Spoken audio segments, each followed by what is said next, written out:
Here's a summer dog emergency that you should know about. How can a dog or a human drink too much water? Put another way, can drinking too much water be deadly?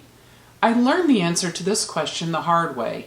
Water toxicity occurs when a dog ingests too much water. Knowing what to do and signs to look for could save your dog's life. So if your dog loves to play around water, you'll want to stick around until the end, and I'll share 3 tips that could save a dog's life.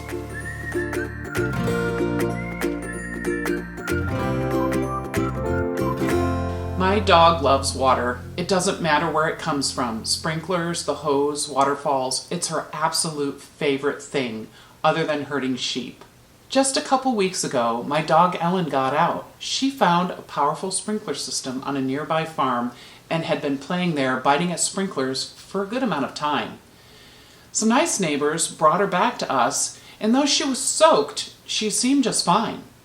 Within 2 hours, though, she vomited at least a gallon of water, and she was panting heavily.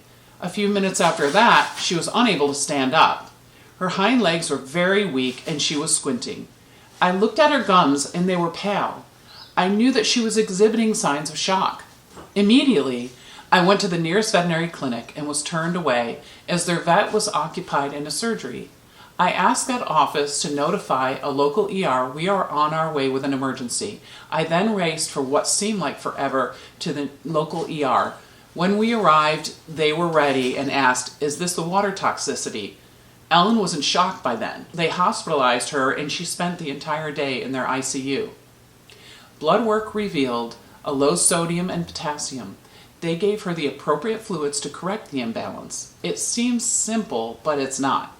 The imbalance must be corrected, but it has to be done slowly and not so they can accommodate and get used to it. I was lucky that her electrolytes corrected within 24 hours and she didn't worsen. How could sprinklers cause such a sick dog? In her excitement snapping at the water, she consumed so much water that she lost electrolytes and was neurological. Dogs' nervous systems run on sodium and potassium pumps. If they are out of balance, they can't function, and dogs can die. What did I learn from this? Number 1, put 2 phone numbers on your dog's tag. They called the first number on the tag, and I didn't see the call. Thankfully, they called my husband, and he picked up. I realized that 2 phone numbers on a tag are more important than an address, especially if you're out of town like I was. If you don't currently have an ID on your dog, make sure you get a tag on them or consider a microchip. Number 2, make sure you know the nearest emergency room or veterinary clinic when you're traveling.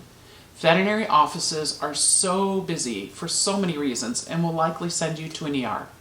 You don't want to be wasting precious time when your pet has an emergency, and you might have to make several calls before you can find a place that can see you. Number 3, although water toxicity is rare, make sure you do not let your dog ingest too much water during water play around sprinklers or pools or when they're fetching balls in the water.